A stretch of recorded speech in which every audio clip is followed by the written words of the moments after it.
All right, family, it's your brother Asad back again with another quick video. Make sure you like, comment, and subscribe, and hit the notifications bell so that you'll be notified when we drop new material on this channel. Secondly, in terms of housekeeping, I have to thank my South African family for all the love you guys have shown this channel, and my family and my wife. We truly, truly appreciate it.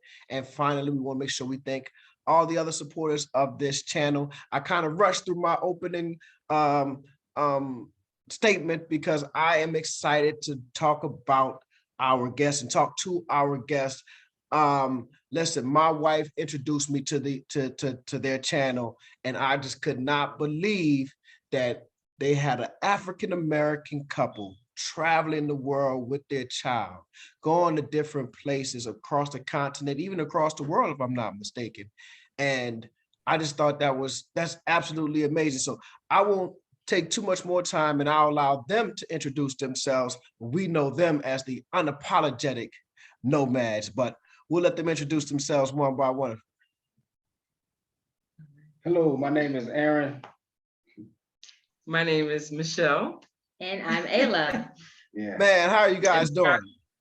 Oh, we're great. We're great. I'm sorry, I didn't mean to cut you off. You want to say something else? No, just that we are a family of three that love traveling and experiencing new cultures and people and places. Yes. So let's get into it. We were talking before the recording starts. You guys said you guys are from Philly. How did you guys go from being a family in Philly to being the Unapologetic Nomads? And how long have you been on this journey? We left the U.S. in 2015. And it was an opportunity we had taken. We had to agree as a family, and I'm glad we could. It was a job opportunity in the UAE, United Arab Emirates. And so we were there for a good 4 years. Okay. That opportunity afforded us the chance to start, to pay off debts, start our own businesses, and our channel started. We were there, and the rest is history. We just kept going, just started visiting places, and we wanted to show our people and the world the truth. We get this other narrative about the rest of the world. America is supposed to be the place of big dreams and freedom and everything, and we think that's all there is. But when you venture out and see the world through your own lens, you're like, wow. No, this is nothing like what they said it was. Right.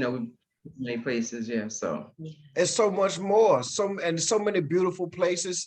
America will have you thinking that every country outside of the U.S. is dangerous or poor, or there's no opportunities. And you guys have shown that it's something different. So besides the UAE, where have you guys been? We've been in the United Arab Emirates first for 4 years. Then we moved to Cambodia for 1 year. After that year in Cambodia, we moved to Rwanda. We were there for like 4 months. Then we moved to Tanzania for like 4 months, then back to Rwanda for 4 months. Then after Rwanda again, we moved to Burundi for 4 months. And now we're here in South Africa. Wow. So here's a question. Moving with your child, right? Maybe I should ask her. Allah, is that like Ayla, right? So how old were you when you guys left? I was 10. Yeah, I was 10 years old. Wow. And what do you think of this experience? Well, did you really want to leave at 10 years old? Did you want to leave when you guys first started moving? Honestly, now that I think about it, I'm surprised at how ready I was to actually move. Like, I was actually excited, surprisingly. Because I did have some friends, but over there, it's a little different. The mindsets of the kids are a bit different. And at home, my parents were teaching me great things that many kids don't know. So it was not easy to fit in with them. Like, I was more, I don't want to say I was like above them, like to be like, Go ahead and say you was advanced. It's all right. It's all right. Yeah. And so like the conversation and stuff they would talk about, I was just like, oh, okay. Yeah. And so by that time I was like, yeah, I'm ready to, it's for whatever. So how are you guys handling the school situation? How does that work? I'm online. So it's a school based in, was it Kansas? Mhm. It's an online school based in Kansas, and I just do it here. Oh, okay, that's great. So So she's been homeschooled since we left. Yeah. yeah, okay, that's wonderful. Did I see on your website you guys offer like a book on homeschooling? No, No. I think we refer people to the school that she Okay. attends, Okay, but we kind of okay. do that, watch the lives and the videos and things. So, Okay, but I write educational content. I don't know if that's what it was. maybe that's what I saw. Yeah, Okay. I write educational content and So things for now, how teachers. long have you guys been on the continent in terms of years? It's been about a year and a half now in Africa, a year and a half. Okay. And so how was Rwanda for you guys? That had to be, were you guys in Kigali? Yeah. Yes. Yes. So how did you Yes. guys like that? Rwanda, yeah, Rwanda, when we first got there, it was not too many people knew about Rwanda when we first got there, so it was something new and exciting. And it still is a new and exciting country. It was a shocker because, it's most people refer to Rwanda as that movie Hotel Rwanda. Yeah. But when you get there, it's not like that. There's a lot of things built up, there's a lot of cool people there. And it's like they're on a mission to be like, one of the top countries in Africa. Yeah. It's a lot of progression there. And Rwanda's a cool country. Yeah. Yes, it is. I've never been. How's the infrastructure? Is it close to what we have at home? Oh, it's good. Yes. Okay. In Kigali, the infrastructure is analogous to what's in the US.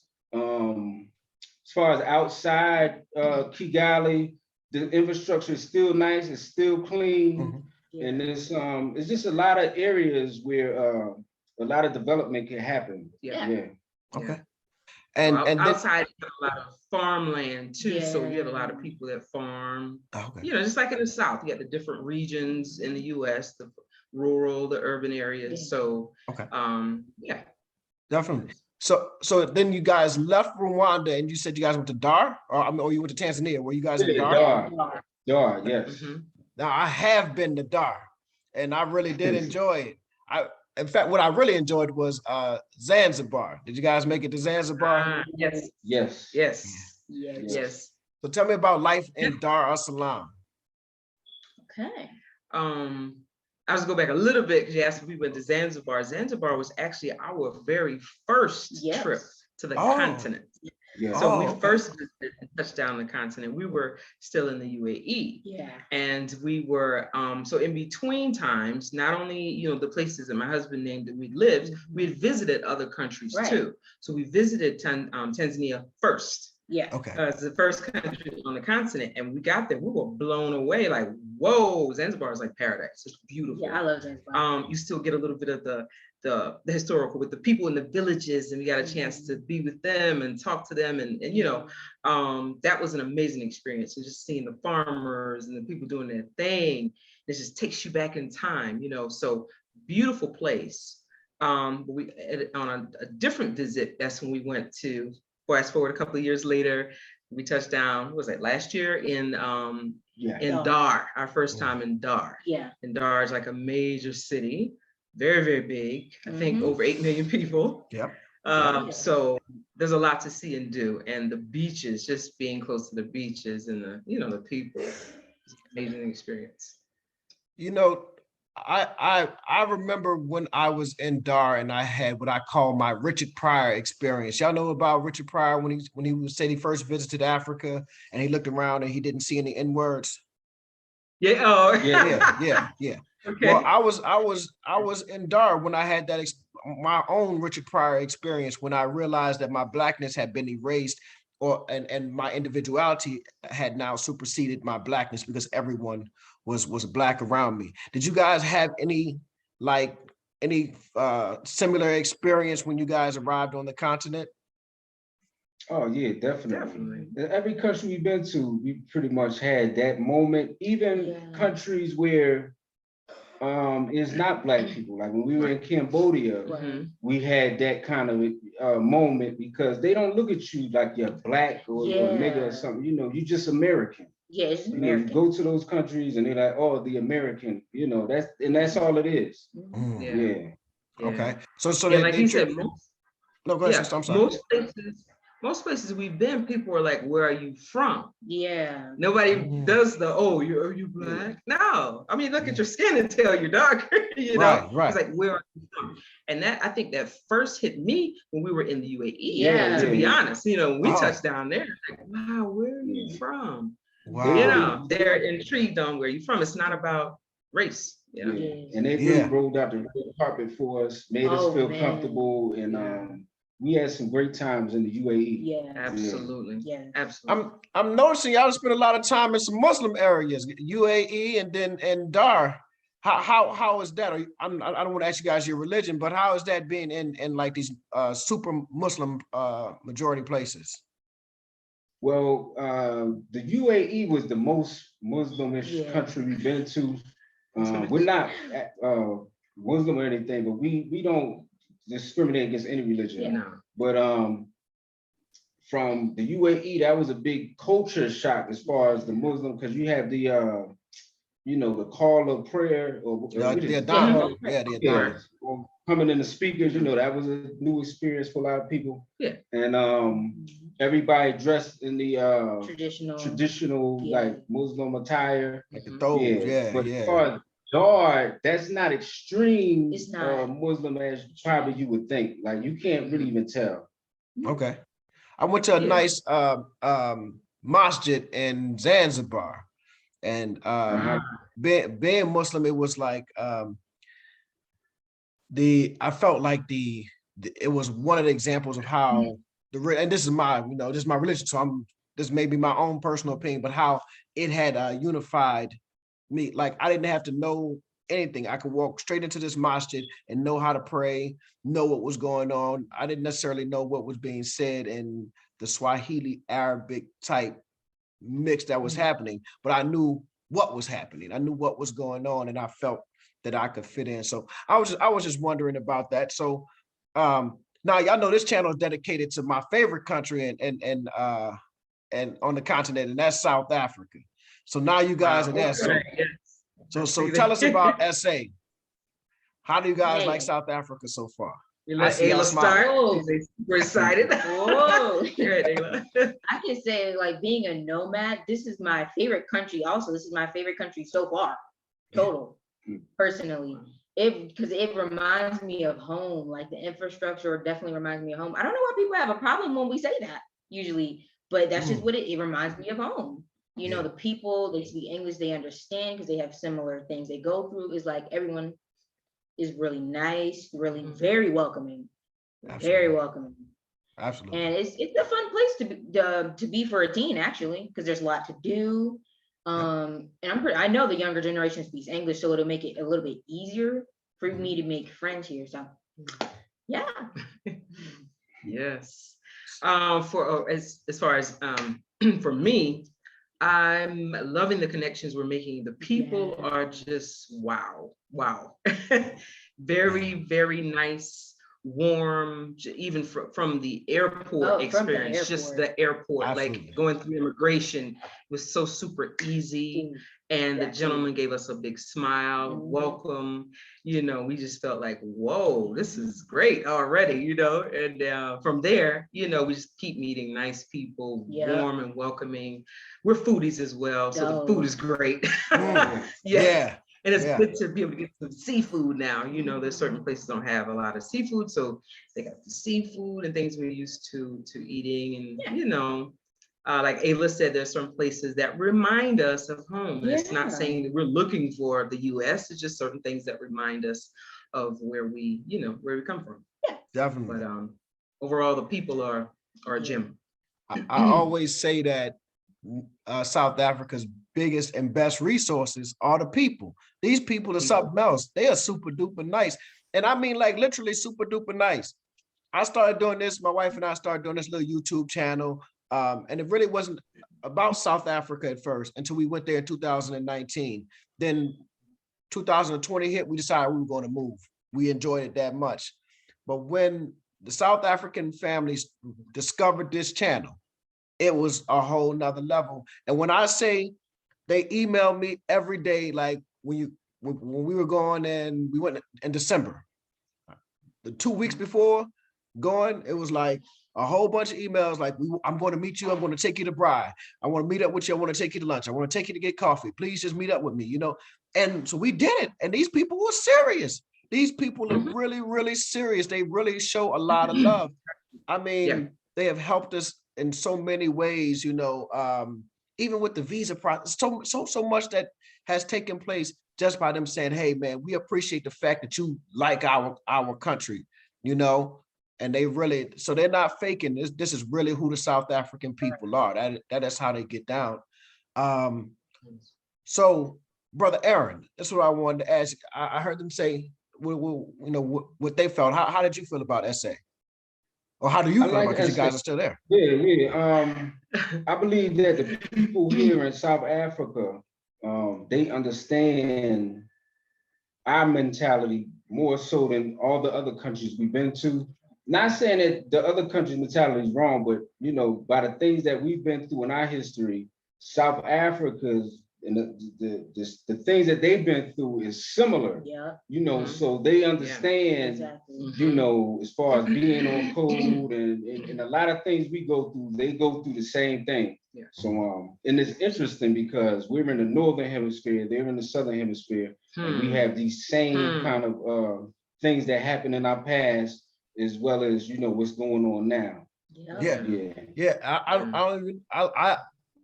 I say that it's the Black American experience that they're very familiar with. You can talk about the Cosby Show and mention the episode, and they're like, yeah, I remember when we watched that. You know, our music. We met our homegirl in Tanzania, but she was from Cape Town. She is the person, this was 2009, she introduced us to Drake. I had never even heard of Drake.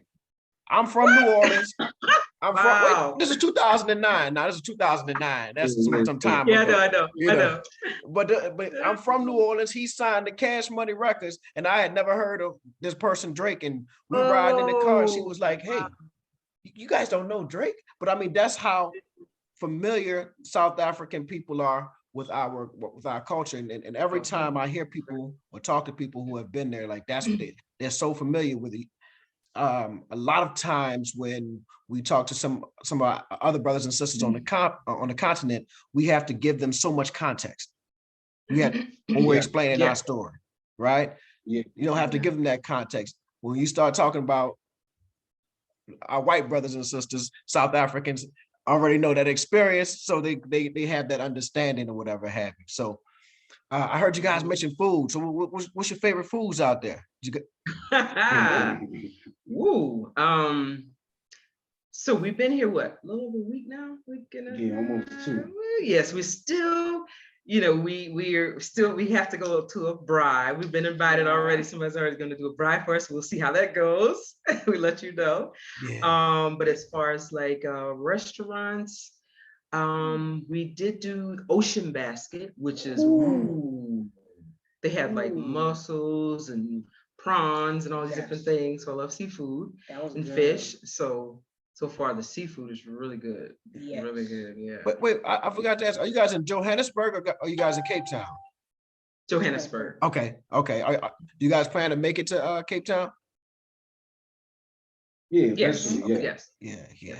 So we just got here, so we still kind of, you know, filling your way out. I like Cape Town, but I love Johannesburg. Johannesburg is like you know, it's just so familiar. It is like riding through Dallas or Houston. It is very very familiar. Yeah. So how long you guys plan on staying there? Or in Nomads. I don't know. We're enjoying it thus far. Right now we're enjoying it. So yeah. You know, we move on different things, like, you know, how we feel, it's time, you know, we have our own little, you know. Yeah. I mean, that's a wonderful life.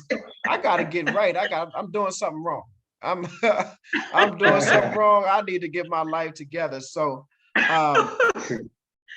So tell me so far more about your Johannesburg experience. What have you guys been doing? What have you seen so far and done so far? See, meeting up with we people. just been here like what, a week, 2 weeks? Yeah. 2 weeks. So we Okay. just been like trying to settle in first. We just came from Burundi, so this is like a big change. They got, fast food restaurants here, Uber Eats and stuff like that. So we're just getting used to everything. And eventually we'll start going out doing different things. But we've just been to places like the mall, just around here finding ways how to, get certain things. And we haven't really been doing any tourism kind of stuff yet. Yeah. Okay. Yeah. So I guess he referenced the malls. So I'm gonna say with the malls, it's interesting. They have some really nice shopping malls. I know that's not something many people would talk about, but it's just it seems like it's a real chill place. People, you see the Africans in there, because I know somebody made a comment, I guess that the Africans can't afford to. No, it's full of people that look like us, Right. so people go out and about, they're shopping, they're having fun, they're living their life, they're doing their thing. And it's shopping malls are pretty vibrant here. So, things to do for the teens, they love things like that, being social, out and about. And so for right now, we've been checking out different food spots and shopping centers and whatnot.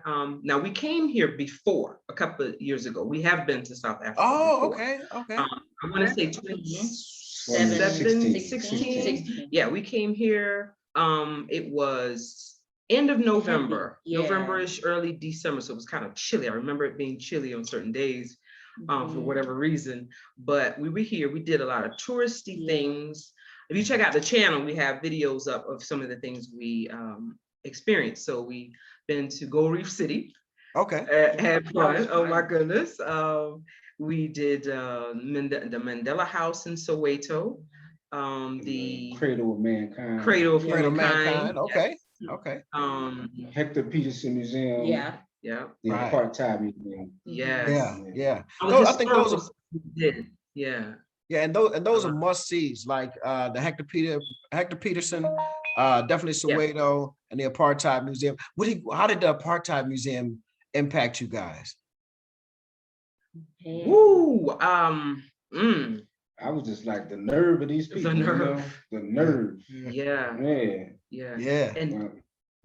And I guess go ahead. Okay, and then like he's saying, the nerve, and it just takes your mind to, okay, this is, and you see like that footage, right? They had the video footage and everything. It's like, this is what my peoples went through in the States, our people, our forefathers went through some of this crap, the same stuff in the States, so you can kind of identify, and it just kind of hits home.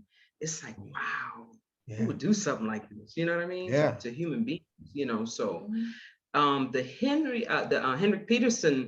Hector Peterson, memorial really hit home, because I'm it really touched me. I left with a wet face. I'm sorry. Oh, yeah.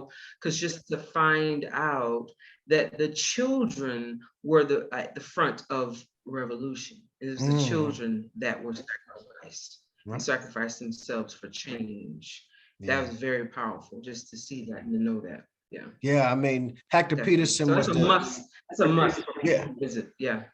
Hector Peterson was the Emmett Till of I hate to say it like that, but it was that type of, I guess, paradigm shifting moment when that picture gets out to the rest of the world and they see the babies. If you study the civil rights movement, when Dr. King, that they were not getting the attention that they wanted with the civil rights protests. So Dr. King put school children out there, 9 to 15-year-olds. He had them out there. When the rest of America saw George Wallace, the governor of Alabama, having his people spray 15 and 16-year-olds with hose pipes, they said, man, this can't be America. People up north said, wait, this is the US. So I think some of those moments are really powerful, and they have these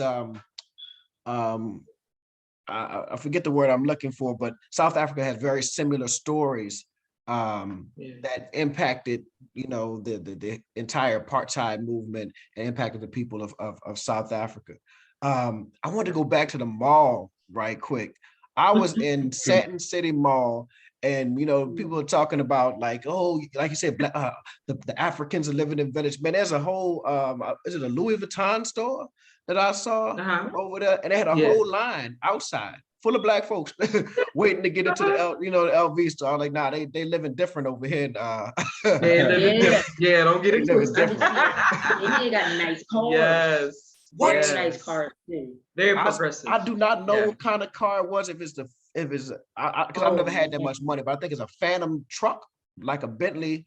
I saw a Bentley SUV. I think it is either that or it's a Rolls Royce SUV. I'm not sure the difference, but I saw it. And when I put, because I'm nosy, I'm like, I ain't never seen this. What is this? So I'm speeding up, and it's a brother driving it. I said, oh, he got big money.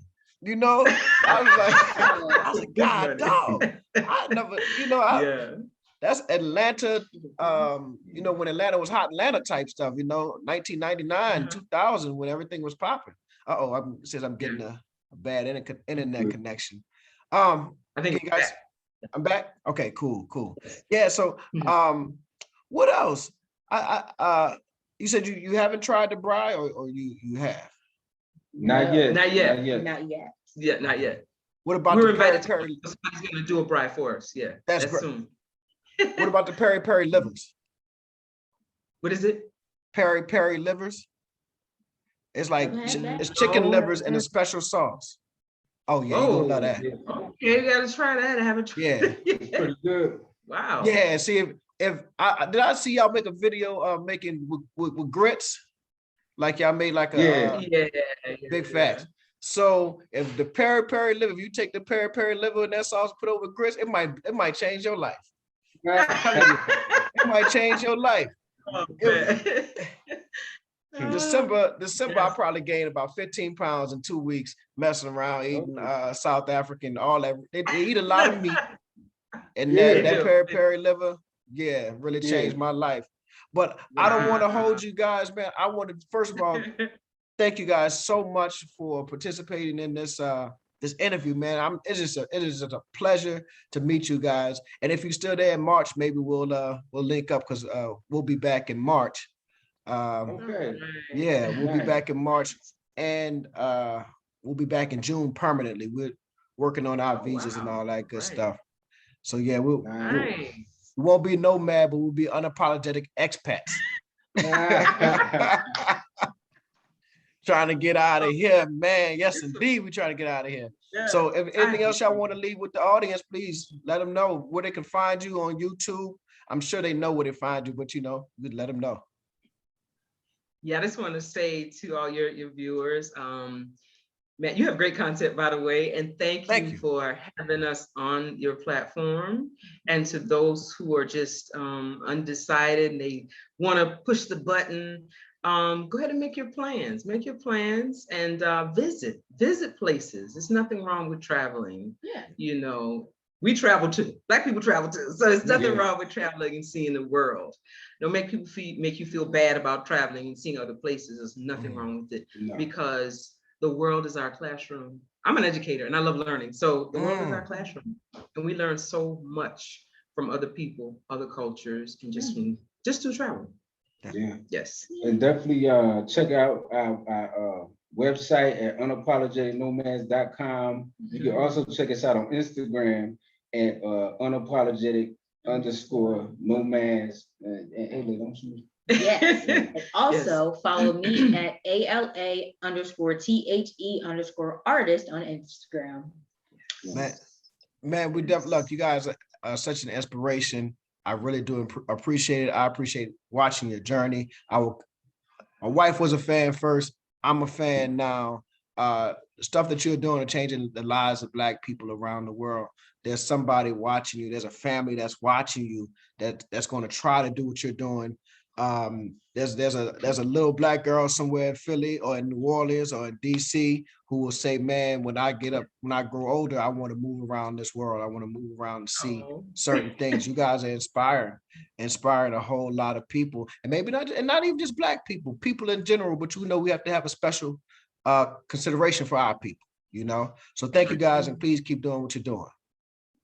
Thank you. It's a pleasure. Thank you, Dr. Asad. You have a great